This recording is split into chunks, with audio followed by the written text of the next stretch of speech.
The most common way to access your Advisee list is a faculty advisors through your MyHack portal. After you've logged into your MyHack portal, click on your Faculty tab. Once you're on your faculty page, you will see Advising Services. Select Advising List with Advising Code. Next, select your term.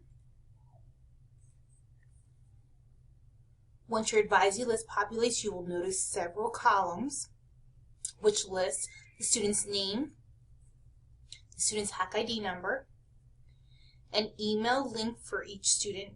This feature automatically pulls the student's Hawk Mail email address, the advisor type. Advisors are assigned based on the major. The alternate PIN, which is actually the advising code for the current semester. For example, I've selected the fall 2015 term while accessing my Advisee list. So this column displays the advising code the student used to register for the current term. If it displays none, this simply means that the student was not assigned an advising code for that term. Following is the advising code for 2016-30, which is the term code for spring 2016, then summer 2016. After the advising codes, you will find the academic standing column. GS means that the student is in good standing. AP is for students on academic probation. If you were to run across an AS, that stands for academic suspension. Following the academic standing column, you will see student information. On the student information page, you can find information such as first term attended, last term attended, the status of the student, school district of residence, the advisor information, and current program information.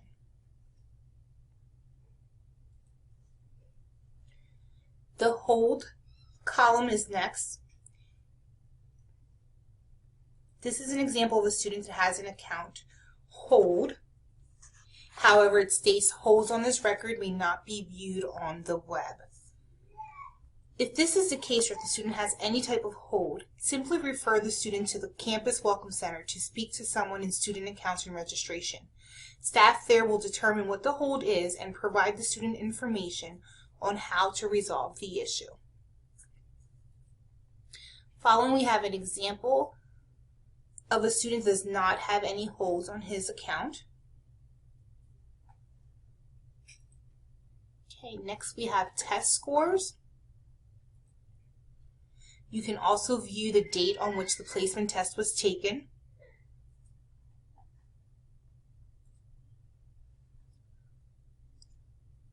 Following, we have the transcript, display transcript. It will produce an unofficial copy of the student's transcript. The transcript will indicate the student's current program, major, and department. Following is the academic standing and the courses completed for every semester the student has attended, along with the grade, credit hours, quality points, and GPA. If you scroll down, you will find the transcript totals, current course information, and future term schedule.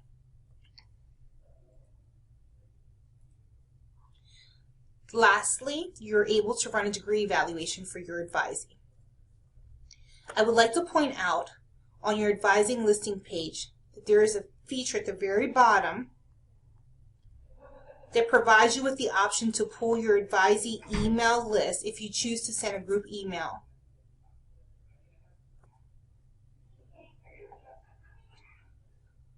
And lastly, I'd like to mention that you can also access your Advisee list from your Hack Web link. The benefit to this is that you may extract your Advisee list into an Excel document and sort the information as you please. And those are the instructions on accessing your Advisee list via your MyHack portal.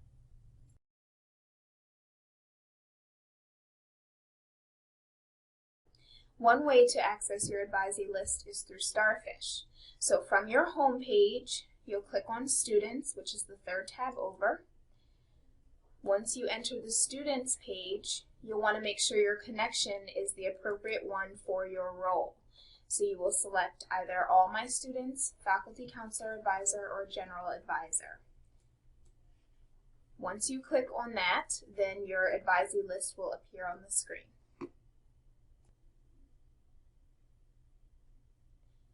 There are many other benefits to using Starfish to communicate with your students as well as to analyze your Advisee list. So the first one is a flag. As an instructor, you can raise a flag for a student. So if you click on the pull-down menu, you can raise a general concern. Keys attendance and keys short hours would not really be relevant.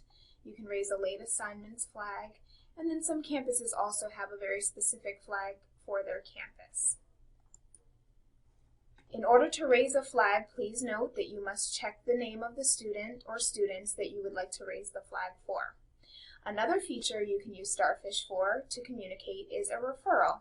So if you click on the Referral tab, you can use the pull-down menu to select the type of referral you would like to complete for the student.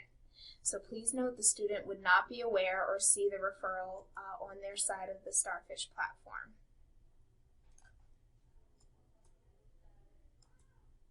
You can also use Starfish to communicate a to-do list with a student. So after you've met with that particular student, if you click on the to-do feature, then you can assign specific tasks and or write a comment in the box for them as well.